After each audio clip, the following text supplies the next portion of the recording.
Now, a new report presented at a British Psychological Society conference says bad email habits could have a negative impact on a person's health.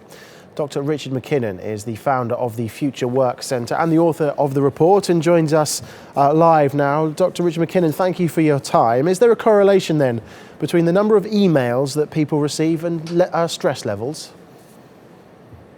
There is a correlation, but it's not a very strong one. Our research found that there's a much stronger correlation between some of the habits that we have to do with email and our perceptions of email pressure.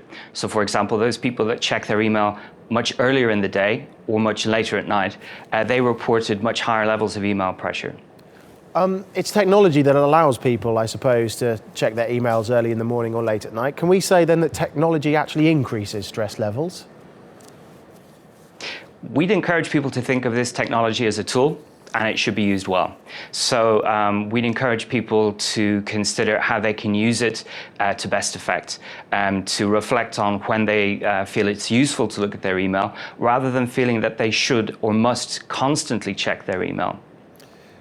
What can we do then to reduce stress levels? So we'd advise people to look at this at two levels. One is the habits, and to take a step back and say to themselves, do I really need to check my email first thing in the morning? Do I really need to check it last thing at night? And what kind of an impact is it having on me?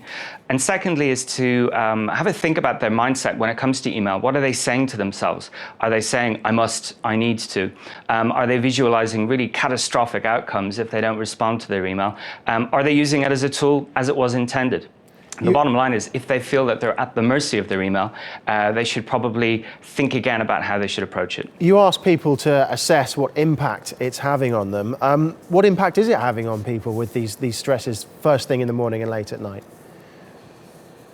So not just our research, but a lot of research over the last few years has indicated that when people misuse technology like this, it can have an impact on their sleep, for example. It can have an impact on their productivity at work and actually serve as a distraction and not as the tool it was designed for.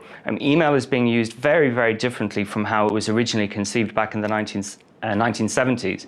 So rather than conveying important information at the right time, people are sometimes in effect being slaves to their email, constantly being interrupted by notifications and buzzes and bleeps, rather than them using email to good effect. This is very much, I guess, then, as you touched on there, a 21st century problem. And the technology's not going anywhere, is it?